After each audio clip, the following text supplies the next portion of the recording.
Gold trusted gold buyers మీరు తాకట్టు పెట్టిన బంగారాన్ని విడిపించి ఈ రోజు ఉన్న మార్కెట్ ధరకు కొనబడను.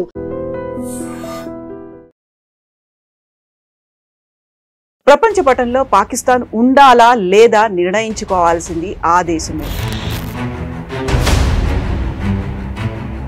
కొంచెం తోక జాడించినా సరే ప్రపంచ పటంలో లేకుండా చేస్తాం. ఆపరేషన్ సింధూర్ 2.0 ఏ క్షణమైనా జరగొచ్చు.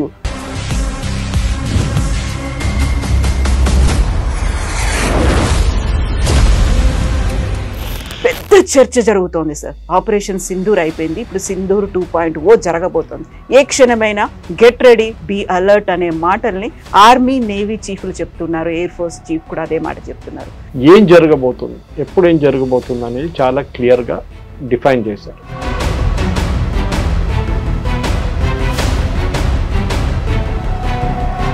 ఇది కొట్టాల్సింది, ఇది కొట్టేసిన తర్వాత మీరేం చేయకండి. ఇమ్మీడియట్గా మనం కైరానా హిల్స్ కానివ్వండి, జకోబాబాద్ కానీ వాళ్ళ సర్గోడా ఎయిర్ ఫోర్స్ బేస్ కొట్టినప్పుడు వాళ్ళు ఆటోమేటిక్లీ ఒక సరెండర్ ప్లాన్ మీద వచ్చేసారు. వాళ్ళు వీ వాంట్ సీజ్ ఫైర్ అని. దాని తర్వాత ట్రంప్ వచ్చి నేనే చేశాను చెప్పి ట్రంప్ అసలు రోల్ లేకుండే. సర్ క్రీక్ కి సంబంధించి వాళ్ళు తీసుకున్నటువంటి ఒక చర్యలు, అక్కడ వైమానిక స్థావరాలను కావచ్చు, లేకుంటే వాళ్ళ రక్షణ స్థావరాలను ఏర్పాటు చేస్తున్నారు, అందువల్లే అలర్ట్ గా ఉండాల్సిన అవసరం ఉంది అనేది ఒక మాట రాజ్నాథ్ సింగ్ చెప్తున్నారు. సర్ క్రీక్ అనేది ఒక పాత ఇష్యూ ఉండే, అన్రిజాల్వ్డ్ ఇష్యూ. ఏదో మన అరుణాచల్ వైపు ప్రదేశ్ కానీ, అరుణాచల్ ఉన్నా కానీ, ఇటువైపు జమ్మూ కాశ్మీర్లో ఉన్న అన్రిజాల్వ్డ్ ఇష్యూలో సర్ క్రీక్ కూడా ఒక ఇష్యూ.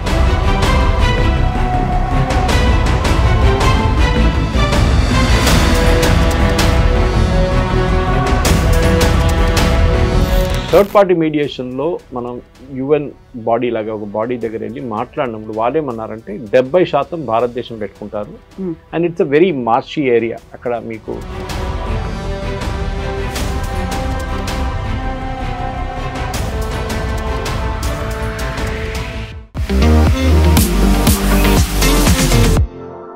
నమస్తే, నేను Kavitha. Welcome to iDream news and నిజాలు. ప్రపంచ పటంలో పాకిస్తాన్ ఉండాలా లేదా నిర్ణయించుకోవాల్సింది ఆ దేశమే. కొంచెం తోక జాడించినా సరే ప్రపంచ పటంలో లేకుండా చేస్తాం. ఆపరేషన్ సింధూర్ 2.0 ఏ క్షణమైనా జరగొచ్చు. ఆర్మీ చీఫ్, నేవీ చీఫ్, దీంతో పాటుగా రక్షణ శాఖ మంత్రి రాజ్నాథ్ సింగ్ చేసినటువంటి వ్యాఖ్యలు ఇవి. యాక్చువల్ గా ఆపరేషన్ సింధూర్ 2.0 ఎప్పుడు జరగబోతోంది, something big is going to happen అనేటువంటి మాట ఎందుకు వినిపిస్తోంది? మనతో పాటుగా ఉన్నారు సీనియర్ జర్నలిస్ట్ సురేష్ కొచ్చాతిల్ గారు. సార్ నమస్తే. పెద్ద చర్చ జరుగుతోంది సార్. ఆపరేషన్ సింధూర్ అయిపోయింది, ఇప్పుడు సింధూర్ 2.0 జరగబోతోంది.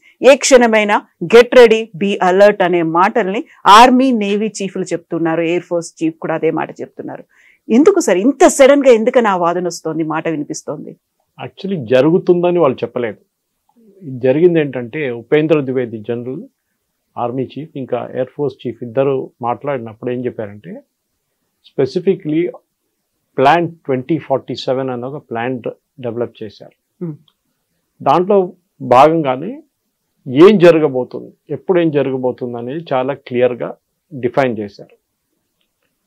ఈ జరిగిన ఆపరేషన్ సింధూర్లు కూడా ఆర్మీ చీఫ్ కానీ ఎయిర్ ఫోర్స్ చీఫ్ ఏం చెప్పారంటే ఒక ఓపెన్ ఎండెడ్ ఆబ్జెక్టివ్ కాకుండా క్లోజ్డ్ ఎండ్ ఆబ్జెక్టివ్ పెట్టారు. అంటే యుద్ధం ఎప్పుడు మొదలు పెడతాము, యుద్ధం ఏ ఆబ్జెక్టివ్ చేరుకున్నప్పుడు బంద్ చేయాలనేది. ఇప్పుడు రష్యన్ యుక్రెయిన్ వార్ చూస్తున్నాం. రష్యా యుక్రెయిన్ వార్లో ఎండింగ్ లేదు, ఎవరికి తెలియదు ఎప్పుడు ఆగుతుందని. ఈవెన్ ఇజ్రాయెల్ గాజాలు జరుగుతున్న యుద్ధాలు కూడా టెక్నికల్ యుద్ధం అని చెప్పలేను, ఎందుకంటే ఒక సైడ్ టెర్రరిస్ట్ ఉన్నారు, ఇంకో సైడ్ ఒక ఆర్మీ, రెగ్యులర్ ఇజ్రాయలీ ఆర్మీ. కానీ మన రష్యా యుక్రెయిన్ అట్లా కాదు, ఇద్దరు మ్యాచింగ్ అవుతున్నారు. వాళ్ళ గవర్నమెంట్స్ ఉన్నాయి, రెండు దేశాలు ఉన్నాయి. అక్కడ చూడండి ఇప్పుడు దాకా దాన్ని ఆపలేకపోయారు, ఎందుకంటే ఎండ్ ఆబ్జెక్టివ్ లేదు. ఏంటి, ఎందుకు మొదలైంది రష్యా యుక్రెయిన్ వార్ అంటే యుక్రెయిన్ నేటోని తీసుకొచ్చి రష్యా పక్కన పెడదాం అనుకున్నారు. అంటే నేటో ఫోర్సెస్ని, నేటోలు చేరిపోతే మాకు కూడా ప్రొటెక్షన్ ఉంటుందని యుక్రెయిన్ అనుకున్నారు. యుక్రెయిన్ ఎప్పుడు రష్యా నుంచి విడిపోయిందో ఆ టైంలో ఏం జరిగిందంటే వీళ్ళు చెప్పిన మాట ప్రకారం they should be nothing done అని చెప్పారు. ఆ టైంలో ఏ క్షణమైనా ఏ అటాక్ జరిగినా కానీ ప్రొటెక్షన్ ఉంటుందని చెప్పారన్నమాట. కానీ అది కాదు ఇప్పుడు జరిగింది ఏంటంటే రష్యా యుక్రెయిన్ వార్లో రష్యన్ టెరిటరీ, యుక్రెయిన్ దగ్గర ఉన్న రష్యన్ స్పీకింగ్ పాపులేషన్ అని చెప్పారన్నమాట. రష్యన్ స్పీకింగ్ పాపులేషన్లోనే ఇదంతా జరిగింది. రష్యన్ స్పీకింగ్ పాపులేషన్ని అక్కడ వెళ్ళి వాళ్ళు ఆక్రమించుకున్నారు. ఎందుకంటే మా వైపు వాళ్ళు ఉన్నారు, వాళ్ళ పాపులేషన్ మనం తీసుకోవాలని చెప్పి చేసిన పని. కానీ ఇప్పుడు జరిగింది ఏంటి, ఫైనలీ అక్కడ యుద్ధం ఆగట్లేదు. నేటోని కలిసారా, నేటోలో చేరారా, లేదు యుక్రెయిన్. అదే టైంలో రష్యన్ స్పీకింగ్ పాపులేషన్ ఉన్న టెరిటరీస్, అది కంప్లీట్ బెలారూస్ నుంచి ఇటువైపు కంప్లీట్ రష్యా వైపు ఉన్న టెరిటరీస్ అన్ని రష్యా తీసుకున్నారు. బఫర్ జోన్ లాగా ఓపెన్ ఎండెడ్గా ఉండిపోయింది. రష్యా అంటున్నారు ఇంకా మేము ముందుకెళ్తాము. ఏ రోజు యుక్రెయిన్ వాళ్ళ డిమాండ్ తగ్గించి వాళ్ళు మా నెగోషియేటింగ్ టేబుల్కి వస్తారో మేము మాట్లాడుతూ ఏ టెరిటరీ మా దగ్గర ఉందో మేము ఆ టెరిటరీ మేము ఉంచుకుంటామన్నాం. ప్రెసిడెంట్ ట్రంప్ ట్రై చేశారు, ప్రైమ్ మినిస్టర్ మోదీ గారు మాట్లాడారు, చాలామంది ట్రై చేశారు, కానీ ఆ వార్ ఆగట్లేదు. కానీ మన ఆపరేషన్ సింధూర్ చూడండి, ఒక ఆబ్జెక్టివ్ ఏంటంటే we will hit that terrorist camps. 21 terrorist camp identify చేస్తారు, 9 కొట్టాం. ఆబ్జెక్టివ్ అయిపోయింది. మేము అనుకున్నాం అయిపోతుంది, ఇంకా ముందుకు వెళ్ళదు అనుకున్నాం. దానికోసం army joint briefing, army and air force బ్రీఫింగ్లో కూడా with the ministry of external affairs చాలా క్లియర్గా చెప్పారు, మా ఆబ్జెక్టివ్స్ అయిపోయింది, మేము ఇంకా ఏం చేయట్లేదు, కానీ మీరు మళ్ళీ మమ్మల్ని వచ్చి కొడితే మేము మళ్ళీ రియాక్ట్ అవుతాం. అది జరిగింది. మళ్ళీ పాకిస్తాన్ మన వైపు వచ్చి ట్రై చేశారు, మనం మళ్ళీ రిటర్న్ కొట్టాము. ఓపెన్ ఎండెడ్ ఉండే, అది కాదు క్లోజ్డ్ ఎండ్ ఉండే. ఆబ్జెక్టివ్ ఏంటి, పాకిస్తాన్ మిలిటరీ ఇన్ఫ్రాస్ట్రక్చర్ని కొట్టాలని నెక్స్ట్ స్టెప్ ఉండే, అది కొట్టారు. ప్రెసిజన్ స్ట్రైక్ అని అనుకున్నారు, precision strike, and it was objective very clear. ఇది కొట్టాల్సింది, ఇది కొట్టేసిన తర్వాత మీరు ఏం చేయకండి. ఇమ్మీడియట్ గా మన కైరానా హిల్స్ కానివ్వండి, జకోబాబాద్ కానీ వాళ్ళ సర్గోడా ఎయిర్ ఫోర్స్ బేస్ కొట్టినప్పుడు వాళ్ళు ఆటోమేటిక్లీ ఒక సరెండర్ ప్లాన్ మీద వచ్చేసారు. వాళ్ళు వీ వాంట్ సీజ్ ఫైర్ అన్నారు, టికెట్ అని చెప్పాం మనం. డీజీఎంఓ మాట్లాడుకున్నారు. దాని తర్వాత ట్రంప్ వచ్చి నేనే చేశాను అని చెప్పి ట్రంప్ అసలు రోల్ లేకుండే వాళ్ళ మినిస్ట్రీ, ట్రంప్ వాళ్ళ టీం మాట్లాడారు, అసీం మునీర్తో కానీ ఇక్కడ ప్రైమ్ మినిస్టర్ మోదీతో మాట్లాడారు, అక్కడ వాళ్ళ సివిలియన్ అడ్మినిస్ట్రేషన్తో మాట్లాడారు. సో మనది క్లోజ్ ఎండెడ్ కాన్ఫ్లిక్ట్ ఉండేది. అయిపోగానే మనం అనౌన్స్ చేస్తాం, okay we have nothing to do more, మా ఆబ్జెక్టివ్ రియలైజ్ అయిపోయింది, మాకేం కావాలో మేము కొట్టేసాం. ఫ్యూచర్ కాన్ఫ్లిక్ట్స్ ఏమి ఉండబోతుంది, దట్ ఈస్ వెరీ ఇంపార్టెంట్.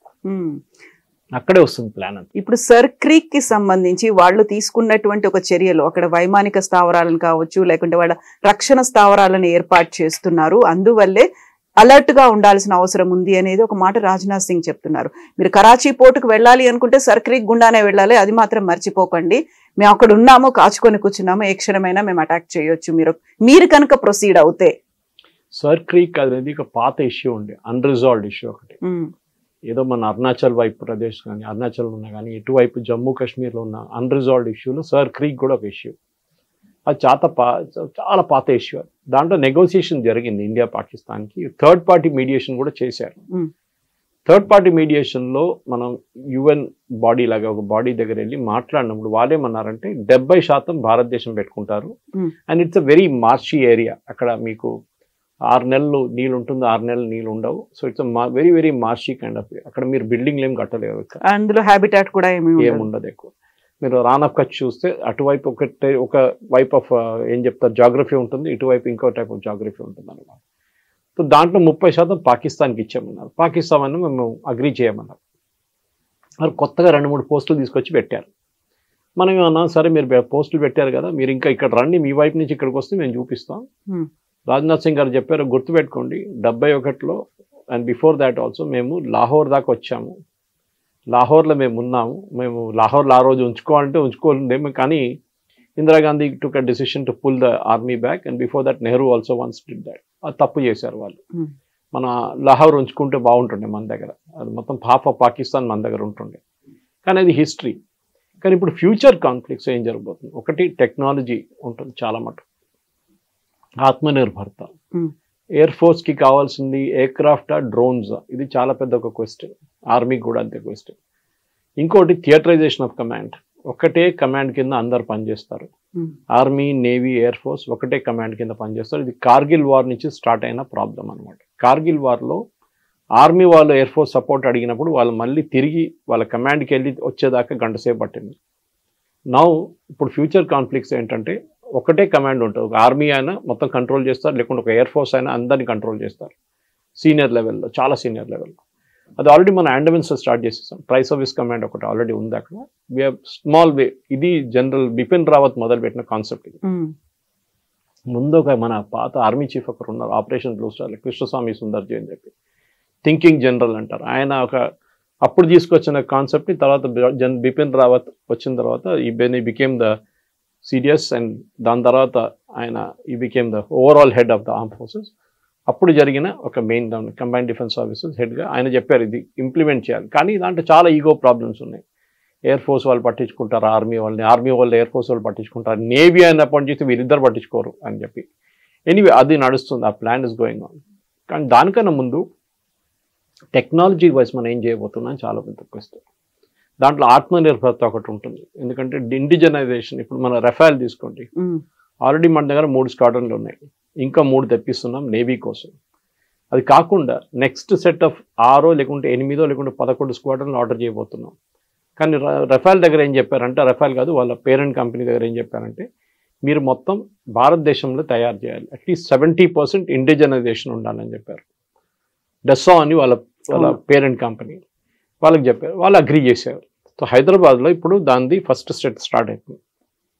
ఏంటి, షెల్ తయారు చేస్తున్నారు టాటా వాళ్ళు, టాటా రఫాల్. సాఫ్రాన్ అని చెప్పి రఫాల్లో పెట్టి మెయిన్ ఇంజిన్ వాళ్ళ కంపెనీ కూడా హైదరాబాద్లో ఉంది, బెంగళూరులో ఉంది. సో మనం ఏం చేస్తున్నాం అంటే ఈ మొత్తం టెక్నాలజీని వీఆర్ బ్రింగింగ్ ఇట్ హోమ్. మనం ఖర్చు పెడుతున్న డబ్బుల్లో మన దగ్గరే 70% ఉండిపోవాలి, మన కంపెనీలకే బిజినెస్ రావాలి, మన దేశంలోనే యంగ్స్టర్స్కి ఛాన్స్ రావాలన్న. ఇది టెక్నాలజీ వైపు ఉంటే, నెక్స్ట్ వైపు ఏంటంటే పొలిటికల్ డిసిషన్ మేకింగ్లో చాలా మటుకు మోదీ గారు ఈసారి ఫ్రీ హ్యాండ్ ఇచ్చారు ఆర్మీ, నేవీ, ఎయిర్ ఫోర్స్కి. మీరు ఆబ్జెక్టివ్ ఇది, మీరు డిసైడ్ చేయండి ఎట్లా చేయాలి, ఏ టైం చేయాలి, ఎప్పుడు చేయాలని మీరు డిసైడ్ చేయాలి. అనుకుంటే పెహల్గాం జరగాలని చాలా మంది అడిగారు, ఏంటి మోదీ గారు ఏం చేయట్లేదు, 5 రోజులు అయింది, 10 రోజులు అయింది, ఏం చేయట్లేదు అని. అంతా ప్లానింగ్ చేయాల్సి వస్తుంది, ఏదో వెళ్ళి కొట్టడం కాదు. యూ నీడ్ అబ్సల్యూట్ ఇంటెలిజెన్స్, ఏం జరగబోతుంది, ఎక్కడ ఉంది అని. సో అదే జరిగింది. And what you're seen is a result మనం చూసాం ఆపరేషన్ సింధూర్ది, చాలా ప్రిసైజ్గా కొట్టాం మనం. అది నెక్స్ట్ ఫ్యూచర్ వాజ్లో 2047 ప్లాన్ ప్రకారం అది కూడా షార్ట్ వాజ్ ఉంటుంది, చిన్న చిన్న బర్స్ట్లో 3 రోజులు 4 రోజులు ఉంటుంది అని క్యాల్కులేట్ చేస్తున్నారు. ఎందుకంటే దానికన్నా ఎక్కువ పాకిస్తాన్ డ్రాగ్ చేయలేరు. పాకిస్తాన్ ఒక యుద్ధం చాలా రోజులు నడిపేయలేరు. మనం బంగ్లాదేశ్ వైపు చూసాం, ఈస్ట్ పాకిస్తాన్లో కాకుండా మనం 65లో చూసాం, 68 చూసాం. So we are seen different. పాకిస్తాన్తో జరిగిన చాలా మటుకు వార్ 71లో కూడా వాళ్ళ దగ్గర స్టేయింగ్ కెపాసిటీ లేదు ఎక్కువ. చిన్న దేశం, చిన్నదంటే ప్రతి బిగ్, బట్ వాళ్ళ దగ్గర స్టేయింగ్ కెపాసిటీ లేదు. సరే యూఎస్ నుంచి ఆయుధాలు తీసుకుంటే ఆయుధాలు తీసుకోవచ్చు, బండి కొనొచ్చు, డ్రైవింగ్ చేయాలి కదా ఎవరైనా, అది ప్రాబ్లం అని అయిపోయింది. చైనీస్ దగ్గర నుంచి ఎయిర్క్రాఫ్ట్ తీసుకున్నారు, అది ఇప్పుడు బాగా పనిచేయట్లేదు, దాని ఇంజిన్స్ పోయింది అంటున్నారు. రష్యా దగ్గర నుంచి ఇంజిన్ తీసుకున్నా అని చెప్పి నిన్న ఒక కథ పెట్టారు Jayaram Ramesh, it turned out to be fake. So వాళ్ళ దగ్గర బేసిక్ ప్రాబ్లం ఏంటంటే ఇప్పుడు ఇరాన్ని ట్యాకిల్ చేయడానికి యుఎస్ పాకిస్తాన్ని వాడుకుంటున్నారు. ఇప్పుడు చూడు, నిన్న కూడా ఇజ్రాయెల్ మాట్లాడారని చెప్పి షబాజ్ షరీఫ్ క్లెయిమ్ చేస్తున్నారు. ఇదే ఇజ్రాయెల్ని తిట్టిన మనిషి షబాజ్ షరీఫ్. గాజాలు అది నడుస్తుంది, ఇది నడుస్తుంది. ఎందుకంటే ఇజ్రాయెల్కి ఇరాన్ని కొట్టాలి, వాళ్ళ ఏం అది. లాస్ట్ రెజీమ్ ఒకటి ఉండిపోయింది, అదొకటే. Saddam Hussein is not there, Gaddafi is not there, Hafiz al Saeed is not there. ఇక్కడ మన సిరియాలో ఎవరు లేరు, అందరు ఖాళీ చేసేసారు వాళ్ళ దుకాణం. మిగిలిపోయింది ఒకటే ఇరాన్. ఇరాన్ మీద దాడి చేస్తే వాళ్ళ నెక్సస్ వీవిల్ ఫినిష్ అయిపోతుంది. ఆల్రెడీ హెజ్బుల్లా ఫినిష్ చేసేస్తారు, హమాస్ని ఫినిష్ చేసేస్తారు, మిగిలిన హూతీలు ఒకటే, వాళ్ళని కూడా కంట్రోల్ చేసుకోవాలి. సో భారతదేశం వైపు నుంచి మన స్ట్రాటజీ ఏంటంటే టెక్నాలజీ వైజ్ మనం రెడీ ఉండాలి. ఇంకోటి, వార్ అనేది క్విక్ రియాక్షన్ టైం ఉండాలి. అంటే మనం ప్లాన్ చేసి మనకు 10 రోజులు 20 రోజులు దొరకపోవచ్చు ఫ్యూచర్లో. మనం ఇప్పుడు కొట్టారనుకోండి పాకిస్తాన్ ఇవాళ రాత్రి, మనం ఎట్లా డిఫెండ్ చేస్తాం మనం చూసాం, చాలా బాగా డిఫెండ్ చేసాం మనం. వాళ్ళ వైపు నుంచి వచ్చిన డ్రోన్లు కానీ మిసైల్ అన్ని ట్యాకిల్ చేసాం మనం. నెక్స్ట్ వాళ్ళు అది వాడరు, ది ఆల్రెడీ ఎక్స్పీరియన్స్డ్, వాళ్ళు తెలిసిపోయింది మనం ఎట్లా బ్లాక్ చేస్తున్నాం. అంటే వాళ్ళు కొత్త టెక్నాలజీ వాడతారు. ఇప్పుడు యూఎస్ వాళ్ళకి టెక్నాలజీ ఇస్తున్నారంట, చైనా నుంచి తీసుకుంటున్నారు, కానీ చైనా యూఎస్ ఇద్దరు కలిసి వాడరు టెక్నాలజీ, ఏదో ఒకటే వాడతారు వాళ్ళు. సో మన వైపు నుంచి కూడా వీ షుడ్ బి రెడీ. కానీ దాన్ని అడ్వర్టైజ్ చేయక్కర్లేదు, మేము ఇది చేస్తున్నాం అది చేస్తున్నాం అని చెప్పి. చేయాల్సింది క్వైట్గా చేసి that we should be prepared. అదే చెప్పారు ఆర్మీ చీఫ్ కూడా చెప్పారు, that future war will be stronger. Pakistan ఇంకా కొత్తది ఏదైనా సర్కస్లు ట్రై చేస్తే దెబ్బ చాలా సీరియస్గా ఉంటుంది. పాకిస్తానే ఉండకుండా పోతుంది అనమాట. Pakistan will cease to exist. అంటే ఒక న్యూక్లియర్ వార్ అని చెప్పట్లేదు, కానీ Pakistan will cease to exist అంటే మొత్తం వాళ్ళ కంప్లీట్గా ధ్వంసం చేసేస్తారు. ఇప్పుడు చూసింది ఒక సినిమా ట్రైలర్ లాగా అనమాట. సరిగ్గా సినిమా ఇంకా వస్తుంది, చాలా డిస్టెన్స్ ఉంది, సినిమా ఒకటి వస్తుంది. So at the same time ఇప్పుడు మన దగ్గర కూడా డిఫెన్స్ సిస్టమ్కి సంబంధించి మనం తీసుకోవాల్సినటువంటి యుద్ధ విమానాలు కావచ్చు, లేకుంటే ఫైటర్ జెట్లు, రాఫెల్లు, వీటన్నిటికీ మన దగ్గర కొనుగోలు అనేది అంటే లైక్ మనం కొనుక్కోవాలి అనుకున్నప్పుడు కెపాసిటీ తగ్గిపోతోందని ఈ మధ్యన వస్తున్నటువంటి వార్తలు కూడా F-16లు తీసుకోవాలా, లేకుంటే S-47లు 56లు తీసుకోవాలా, వీటితో పాటుగా ఎక్కడి నుంచి తీసుకోవాలి, ఒక క్రైసిస్ అనేది కనిపిస్తుంది. కాబట్టి చైనా ఈజ్ కమింగ్ ఫార్వర్డ్, మేము అమ్ముతాము మీరు తీసుకోండి, 5 ఏళ్లలో మేము 5 ఇస్తాము అనే వార్తలు ఇవన్నీ కూడా యాక్చువల్గా ఏది ఎంత రిలయబుల్ గా ఉంది సార్? ఫైటర్ ఎయిర్ క్రాఫ్ట్ అనేది నేను కొంత ఎయిర్ ఫోర్స్ వాళ్ళ దగ్గర మాట్లాడాను దీని గురించి ఆఫ్టర్ ఆపరేషన్ సింధూర్. డ్రోన్ చూడండి, ఇప్పుడు మన యుక్రెయిన్ రష్యా వార్లో డ్రోన్స్ ఎక్కువ వాడుతున్నారు, ఫైటర్ ఎయిర్ క్రాఫ్ట్ చాలా తక్కువ. ఒక $20,000 డ్రోన్ ఒక 1.8 మిలియన్ ఒక మిసైల్ని కొట్టుపడేస్తుంది. అట్లనే ఎయిర్ క్రాఫ్ట్ కూడా తక్కువేం కాదు, ఒక F-35 $100 million అంటారు దానికి. అంత ఎక్స్పెన్సివ్ ఎయిర్ క్రాఫ్ట్ మెయింటైన్ చేయాలన్నా వద్దా అనేది మనకు పెద్ద క్వశ్చన్. నెక్స్ట్ మనకు కూడా మన వైపు నుంచి యాక్మా కానీ దానికన్నా ముందు తేజస్ 1 and 2కి మనం చాలా మటుకు డిలేస్ అయింది మన దగ్గర, DRDO వైపు నుంచి, HAL వైపు నుంచి. అది ఎయిర్ ఫోర్స్ చీఫ్ చాలా క్లియర్గా చెప్పారు, వాళ్ళకి చెప్పిన డెడ్ లైన్ వాళ్ళు మీట్ చేయట్లేదు. సో వాళ్ళు డెడ్ లైన్ మీట్ చేయకపోతే ఏం చేయాలి? వాళ్ళ మెయిన్ ప్రాబ్లం ఏముంటుంటే ఇంజిన్ గురించి. ముందు మనం GE దగ్గర నుంచి ఇంజిన్ తీసుకుందాం అనుకున్నాం from US for the basic air craft training, అది జరగలేదు. దాని తర్వాత అప్పుడు దాకా తేజస్లో కొత్త ఇంజిన్ తీసుకొచ్చాం, దాని తర్వాత ఫ్రెంచ్ వాళ్ళు ఆఫర్ చేశారు ఇప్పుడు. దాని తర్వాత ఎక్మా ఉంది, నెక్స్ట్ జనరేషన్ 4.5 సిస్టమ్ ఒకటి ఉంది, జనరేషన్ ఫైటర్, దానికి కావాల్సిన ఇంజిన్. మిగతా అన్ని మనం ఏవియానిక్స్ దాకా షెల్ అన్ని తయారు చేసుకుంటాం. Engines are very very crucial. ఇది ఎట్లయిపోతుందంటే మనం కార్ షోరూమ్కి వెళ్ళిన తర్వాత వాడు కార్ చూపించి ఇది 5 లక్షల కార్ అంటాడు, మీరు చాలా హ్యాపీ అయిపోతారు, ఇంత తక్కువ నా కార్ వస్తుంది, దాంట్లో అంటాడు ఇంజిన్ లేదంటాడు, మళ్ళీ ఇంజిన్ పెడితే ఇంత అవుతా అంటాడు. So air craft is like that. Fighter air craft కొనేటప్పుడు మనకి ఏం కావాలో అది అడుగుతారు వాళ్ళు. మీ వైపు నుంచి ఎక్కడెక్కడ ఆపరేట్ చేయాలి, డెసర్ట్ ఆఫ్ రాజస్థాన్, లద్దాఖ్లో -40 degrees, లేకుంటే అరుణాచల్ ప్రదేశ్లో ఉన్న వర్షాల్లో ఎక్కడ యూజ్ చేస్తారు ఎయిర్ క్రాఫ్ట్. ఎందుకంటే తీసుకున్న 3-4 స్క్వాడ్రన్లు తీసుకుంటాం కదా, ఒక స్క్వాడ్రన్ అంటే 14 నుంచి 16 ఎయిర్ క్రాఫ్ట్. సో దాని ఇంజిన్ డెవలప్ చేయాల్సి వస్తుంది. ఇంజిన్ ఈచ్ ఎయిర్ క్రాఫ్ట్కి ఒక్కొక్కసారి కొంటున్నప్పుడు డిఫరెంట్ ఇంజిన్స్ ఉంటుంది. ఇప్పుడు రష్యా దగ్గర తీసుకున్నప్పుడు రష్యా వాళ్ళు దాంతో సర్వీస్ ఇస్తారు మనకి, we will take care of the air craft. The US problem ఏంటంటే ఇట్లానే బ్లాక్మెయిల్ చేస్తారు. దీనికన్నా ముందు కూడా మనం న్యూక్లియర్ బ్లాస్ట్ చేసినప్పుడు పోఖ్రాన్లో మొత్తం బ్యాన్ చేసి పడేస్తారు.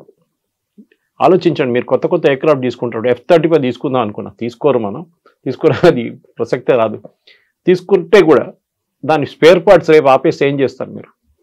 It become junk.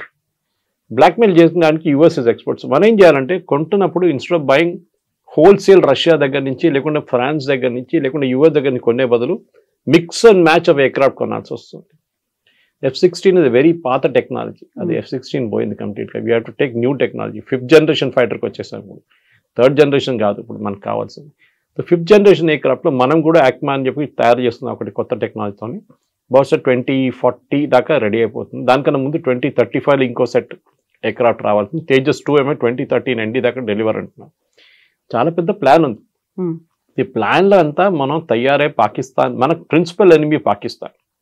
చైనా కూడా ఉన్నారు, కానీ చైనా ఇండియా అంటే ఒక 1-to-1 ఫైట్ అయితే మన ఈక్వల్ ఫైట్లో ఉంటాం. చైనా కూడా చాలా మంచి టెక్నాలజీ ఉంది వాళ్ళ దగ్గర, వాళ్ళ పాత సిస్టమ్ లాగా కాదు, they have developed real good technology. సరే వాళ్ళ రాడార్ పనిచేయట్లేదు ఈసారి, అది మనం కొట్టాము, అదంతా జరిగింది. కానీ చైనాకి కావాల్సింది, చైనా పాకిస్తాన్కి ఇచ్చింది 3rd rate ఇచ్చారు, సెకండ్ హ్యాండ్ స్టఫ్ ఇచ్చారు, మంచి మిషన్స్ ఏమి ఇవ్వలేదు వాళ్ళు. కానీ ఫ్యూచర్ వార్లో చెప్పలేము. టిబెట్ వైపు నుంచి కానీ అరుణాచల్ వైపు నుంచి చైనా డైరెక్ట్ మన మీద యుద్ధం చేయరు. ఎందుకంటే వాళ్ళకి తెలుసు మనం చైనా భారతదేశ యుద్ధం వచ్చేస్తే అప్పుడు US ఇన్వాల్వ్ అయిపోతారు, భారతదేశం వైపు వచ్చేస్తారు US. సో చైనాకి చాలా క్లియర్గా తెలుసు అనమాట. దానికోసం వాళ్ళు ఇప్పుడు ఏం చేయట్లేదు. ఇప్పుడు చూడండి, పాకిస్తాన్లో US వచ్చి పాకిస్తాన్తో ఒక అగ్రిమెంట్ చేసుకుంటే చైనా విత్డ్రా చేసుకుంటే పోతున్నారు అక్కడి నుంచి. So belt and road initiative కానివ్వండి, మిగతా ఇనిషియేటివ్స్లో వాళ్ళు విత్డ్రా చేస్తున్నారు. ఇప్పుడు వాళ్ళు ఏదో ప్రామిస్ చేశారు అదంతా విత్డ్రా చేస్తున్నారు ఫండింగ్ అని. సో చైనా కాదు మన main enemy Pakistan. So western ఫ్రంట్లో పాకిస్తాన్ ఉన్నప్పుడు మనకు పెద్ద వరి ఏంటంటే ఒక అటువైపు బంగ్లాదేశ్ కూడా ఇప్పుడు ఒక 3 front వార్లో తయారైంది. ముందు బిపిన్ రావత్ గారు 2.5 front వార్ అన్నారు, పాకిస్తాన్, చైనా అండ్ అర్బన్ నెక్సల్స్. అది అర్బన్ నెక్సల్స్ని ఇప్పుడు మొత్తం ఆల్మోస్ట్ ఫినిష్ చేసేసాం. ఇప్పుడు మన దగ్గర ఉన్నది పాకిస్తాన్, చైనా, బంగ్లాదేశ్. ఈ Bangladesh is a big worry because Pakistan వాళ్ళ ఎయిర్ క్రాఫ్ట్ తీసుకొచ్చి అక్కడ పెట్టి రేపు అక్కడున్న బేస్ నుంచి వాడుకుంటే then it becomes a problem. Hashimara కానీ మిగతా ఎయిర్ ఫోర్స్ బాగ్డోగ్రా కొట్టాలంటే they have to hit from Bangladesh ఉంది. సో అది లేకుంటే మొత్తం ఓవర్ఫ్లై చేసి రాలేరు వాళ్ళు. సో మెయిన్గా ఏంటంటే స్ట్రాటజీ వైజ్ కమాండర్స్ కాన్ఫరెన్స్లో కూడా అదే డిసైడ్ చేశారు. ఫ్యూచర్ వార్ఫేర్ అనేది పాత వార్ఫేర్ లాగా కాదు. పెద్ద పెద్ద ట్యాంకులు, ఒక 400 మంది పరిగెత్తుకుంటూ పోతున్నారు, లేకుంటే వేలాది మంది పరిగెత్తుకుంటూ పోతున్నారు, తుపాకీలు తీసుకొని అది తీసుకొని ఇది తీసుకొని. Doesn't work like that. Modern వార్ఫేర్లో మీరు ఇప్పుడు రష్యా యుక్రెయిన్ వార్ చూడండి, ఎక్కువ సోల్జర్స్ కనిపించారు, చాలా మంది చనిపోయారు, 1,00,000 మంది ఇటువైపు అటువైపు చనిపోయారు. సో దే హావ్ రియలైజ్ అదే అక్కర్లేదు, ఎక్కడో కూర్చొని ఒక డ్రోన్ కొడితే అది అక్కడ వెళ్ళి పడిపోతుంది, దాన్ని డ్యామేజ్ చేయాల్సింది చేసేస్తుంది. And we are seen that nuclear command ఎయిర్క్రాఫ్ట్ని కొట్టారు యుక్రెయిన్. రష్యా టెరిటరీలో 3,000 కిలోమీటర్లు నడిపించుకుంటూ పోయి బండి తీసుకెళ్ళి తెలియకుండా అక్కడి నుంచి వాళ్ళు రిమోట్లీ లాంచ్ చేశారు డ్రోన్స్. చాలా డ్యామేజ్ జరిగింది రష్యాకి. సో ఫ్యూచర్ ఆఫ్ వార్ఫేర్ అనేది పాకిస్తాన్తో జరిగితే పాకిస్తాన్ మనం ఎప్పుడు never under estimate your enemy అంటారు. చాణక్య కూడా అదే అన్నారు, నెవర్ అండర్ ఎస్టిమేట్. పాకిస్తాన్లో ఏముండదు అది కాదు, వాళ్ళు ఎక్కడి నుంచో తెచ్చుకుంటారు, ఏదైనా అడుక్కొని తెచ్చుకుంటారు వాళ్ళు. Turkey is a big problem. మనం టర్కీని ఎప్పుడు మనం సీరియస్గా తీసుకుంటలేము. డ్రోన్ టెక్నాలజీలో Turkey is really good. North Korea వైపు నుంచి మిసైల్స్ తెచ్చుకుంటారు వీళ్ళు. సో మనం ఎప్పుడైనా పాకిస్తాన్తో డీల్ చేస్తున్నప్పుడు మనం వాళ్ళ మీద కంప్లీట్ 100% నిఘా ఉండాల్సింది. మనకి వాళ్ళు ఏం చేయబోతున్నారు, ఎప్పుడు ఏం చేస్తున్నారు అని చాలా క్లారిటీ ఉండాలి. దానికోసం ఈ డాక్టరీని తయారు చేసినప్పుడు 2047 ప్రాజెక్ట్లో we will deal with Pakistan. కానీ మన మీద నెక్స్ట్ టైం ఇట్లాంటి ఏమైనా దాడి చేస్తే దానికి ఫస్ట్ పెహల్గాం జరగాలి కదా. పెహల్గాం జరుగుతున్నా మనం చెప్పాం ఆపరేషన్ సింధూర్ పాస్ట్లో ఉంది, ఆపలేదు. So we can pass button మళ్ళీ ప్రెస్ చేస్తే మళ్ళీ పాట మొదలవుతుంది. So that is what Pakistan చాలా క్లియర్గా తెలుసు అనమాట. టెర్రరిస్ట్ అటాక్ నడుస్తుంటుంది జమ్మూ కాశ్మీర్లో, అది it's part and parcel of life. కానీ మన సివిలియన్స్ మీద మీరు దాడి చేస్తే then operation Sindoor 2.0 will start. మనం ఈ చెప్పిన దాని ప్రకారం షార్ట్ అండ్ స్వీట్ వార్ ఉంటుంది. అది ఒకటే దాంట్లో కొట్టేసి 2 రోజుల తర్వాత చేతులన్నీ దులిపేసి మనం వచ్చేస్తాం, అయిపోతుంది, కథం అయిపోయింది.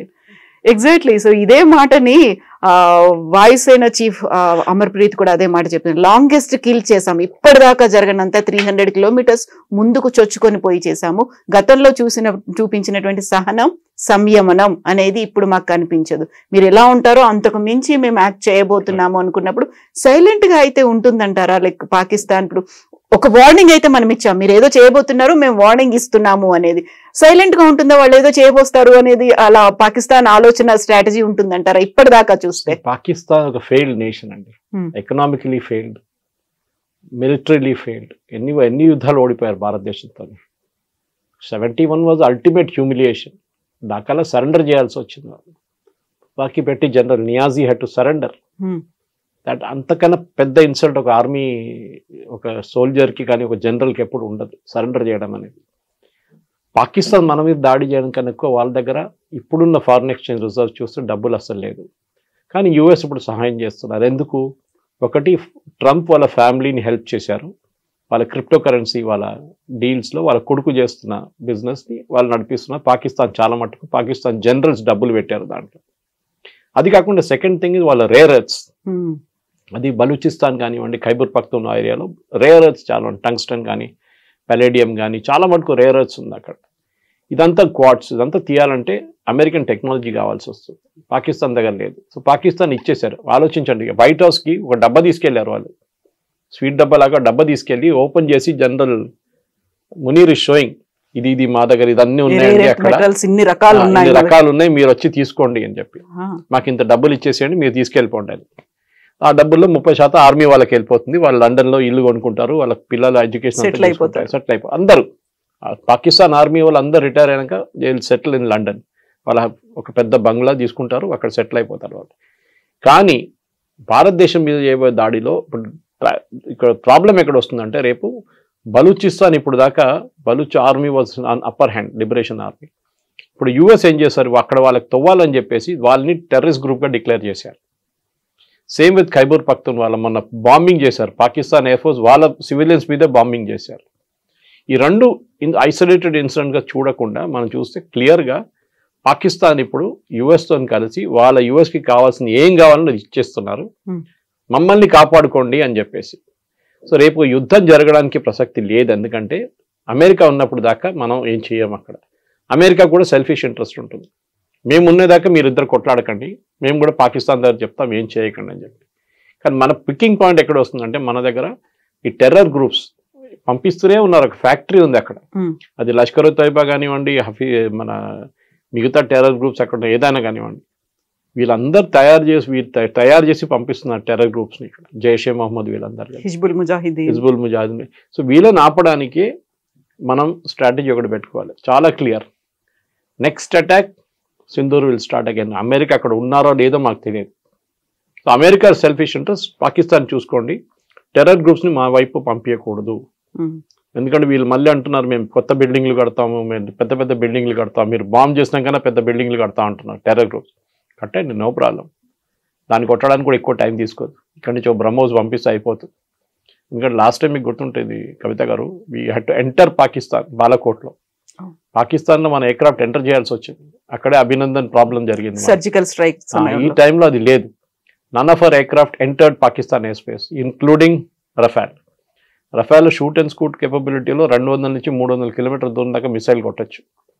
మన వైపు బార్డర్ దగ్గర వెళ్ళి నిలబడి అక్కడి నుంచి ఫైర్ చేసి వాళ్ళు వెళ్ళిపోయారు వాళ్ళ బేస్కి. Same with BrahMos, same with Agni. మనం ఏదైనా యూస్ చేయాలి. Agni of course intercontinental ballistic missile, మన చైనా దాకా కొట్టచ్చు. కానీ పాకిస్తాన్ వైపు 300 కిలోమీటర్ మన నార్మల్ మిసైల్స్ నడిచిపోతుంది. సో ద ఓవరాల్ సినారియో ఏంటంటే, ఒకటి చాలా సీరియస్గా ఆర్మీని ప్రొఫెషనలైజ్ చేయడం. నేను కొన్ని రోజుల ముందు ఒక హెచ్ఎంఏ సెమినార్లో మాట్లాడాను, హైదరాబాద్ మేనేజ్మెంట్ అసోసియేషన్లో. College of defence management officers వచ్చారు. మన యాప్రాలో ఉన్న పెద్ద కాలేజ్ ఉంది వాళ్ళ ఆర్మీది, ఆర్మ్ ఫోర్సెస్ది. వాళ్ళ కర్నల్ లెవెల్, వాళ్ళ మేజర్ లెవెల్లో army officers, naval and air force officers training ఇస్తారు, షార్ట్ టర్మ్ ట్రైనింగ్, 6 నెలలు 1 సంవత్సరానికి. వాళ్ళు వచ్చినప్పుడు నేను అదే మాట అన్నాను, నేను కూడా మాట్లాడాను 5 నిమిషాలు అక్కడ. నేను అడిగిన ప్రశ్న ఏంటంటే కమ్యూనికేషన్ గురించి, నెరేటివ్ గురించి. మనం యుద్ధం గెలిచాం కానీ నెరేటివ్ ఓడిపోయామా అని చెప్పేసి. పాకిస్తాన్ ఇప్పుడు కూడా చెప్పుకుంటున్నారు మేము 5 కొట్టాము, 7 కొట్టాము, 9 కొట్టాము, 11 కొట్టామని. సరే నాయన ప్రూఫ్ అయితే చూపి అంటే ప్రూఫ్ లేదు, మీ సోషల్ మీడియాలో ఉంది, మీరు చూసుకోండి అంటున్నారు. ఆలోచించండి. సో మన ఆర్మీ దగ్గర ఉన్న అన్నిటికంటే పెద్ద వీక్నెస్ ఇప్పుడు ఏంటంటే కమ్యూనికేషన్ స్కిల్స్. అది మనం పాకిస్తాన్ చూడండి, ఒక రోజులో వాళ్ళు 3 ప్రెస్ కాన్ఫరెన్స్ 4 ప్రెస్ కాన్ఫరెన్స్ చేశారు DGISPR, మనం ఒకటే చేశాం. అది వాళ్ళ సోషల్ మీడియా వాళ్ళు వాడుకున్నారు, చాలా మంచిగా వాడుకున్నారు. మన దగ్గర రియాక్షన్ కొంచెం స్లో ఉండే. మీలాంటి నాలాంటి వాళ్ళు వీళ్ళు ట్వీట్ చేశారు. కానీ ఆర్మీ వైపు నుంచి, ఆర్మీ అంటే ఆర్మ్ ఫోర్సెస్, ఇండియన్ ఆర్మ్ ఫోర్సెస్కి ఒక కొత్త కమ్యూనికేషన్ ప్లాన్ తీసుకురావాల్సి వస్తుంది. ఎందుకంటే ఇప్పుడు నడుస్తున్న వార్ అంతా disinformation campaign. Exactly. Ukraine Russia war చూస్తే, యూరోపియన్ న్యూస్ పేపర్స్ చూస్తే యుక్రెయిన్ గెలిచేసింది, రష్యా అయిపోయింది. ఎప్పుడు రష్యా వైపు నుంచి చూస్తే రష్యా అంటున్నారు యుక్రెయిన్ ఎక్కడ, యుక్రెయిన్ లేనే లేదు గేమ్లు అంటున్నారు. సో ఈ డిస్ఇన్ఫర్మేషన్ వార్లో మనం అక్కడ కొత్త డాక్టరీని తయారు చేయాల్సి వస్తుంది. బికాజ్ అక్కడే మనం ఓడిపోతున్నాం ఈ డిస్ఇన్ఫర్మేషన్ వార్లో. మనం పాకిస్తాన్ వైపు కొట్టాం. ఇప్పుడు లాస్ట్లో మీరు చెప్పినట్లు ఎయిర్ ఫోర్స్ చీఫ్ చెప్పారు మొన్న, అమర్జిత్ సింగ్, మేము ఇన్ని ఎయిర్క్రాఫ్ట్ కొట్టాం, మేము ఇన్ని లొకేషన్. మనకు తెలుసు, శాటిలైట్ పిక్చర్స్తో సహా మనం చూపించాం. కానీ వాళ్ళ వైపు నుంచి ఉన్న సోషల్ మీడియా కానీ, వాళ్ళ వైపు నుంచి ఉన్న ట్రోల్స్ కానీ మన మీద పడ్డారు వచ్చి, మనం దాన్ని కౌంటర్ చేయలేకపోయాం.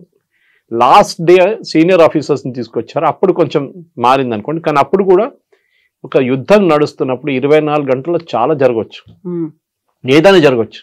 So you need to have regular briefings అన్నమాట. ఎవ్రీ 3 hours 4 hours ఒక అప్డేట్ ఇవ్వాల్సి వస్తుంది. మీరు ఫిజికల్ కాన్ఫరెన్స్ పెట్టక్కర్ కానీ అప్డేట్స్ ఇవ్వాల్సి వస్తుంది, అట్లీస్ట్ ట్వీట్ చేయడం. ఇది ప్రాబ్లం ఎక్కడ వస్తుందంటే, ఇది పొలిటికల్ క్లియరెన్స్ కావాల్సి వస్తుంది. మోదీ గారి దగ్గర నుంచి వెళ్ళి అడగడం కాదు, ట్వీట్ చేయడానికి కూడా army has to take command and control structure ఉంటుంది వాళ్ళ దగ్గర. ఆ పైనుంచి కింద దాకా ఇన్ఫర్మేషన్ వచ్చేదాకా మీకు 3 hours 4 hours పడుతుంది. దాంట్లో అప్పుడు దాకా సిచ్యువేషన్ మారిపోతుంది మళ్ళీ. సో ఈ డాక్టరీన్తో సహా బహుశా ఆర్మీ వాళ్ళు, air force and navy would have planned out. కొత్త వార్ వస్తే ఇన్ఫర్మేషన్ వారే, యుక్రెయిన్ రష్యా వార్లో అదే నడుస్తుంది. రోజుకి రోజు మేము ఒక యుక్రెయిన్లో ఒక బిల్డింగ్ని కొట్టాము, అక్కడ 10 మంది చనిపోయారంటే యుక్రెయిన్ అంటే కాదు 100 మంది చనిపోయారంటారు, just to create an impact. గాజాలో జరిగే అదే ప్రాబ్లం అనమాట. So we have to plan not just missiles but also information campaign kuda. Yes sir, thank you so much sir, thank you. And for more videos, please subscribe to iDream. Please subscribe to iDream. Please subscribe iDream. And please subscribe to iDream. For more videos, subscribe to iDream. please like, share and subscribe to the channel. Congratulations iDream. Subscribe to iDream. Subscribe to iDream. So subscribe to iDream Media. iDream ki iDream team andarki huge congratulations. Please subscribe iDream Media. Please subscribe to iDream. Subscribe iDream. Please subscribe to iDream. iDream అంటే నా కళల channel subscribe చేసుకున్న నోరు తిరుగుతలేదు, మీరైతే గంట గుర్తు కొట్టండి. For more such videos, please subscribe to iDream. Subscribe to iDream. Please subscribe to iDream. Please subscribe iDream Media. Please do subscribe to iDream. Please subscribe to iDream Media. For best entertainment and information, please subscribe iDream. And don't forget to subscribe to iDream.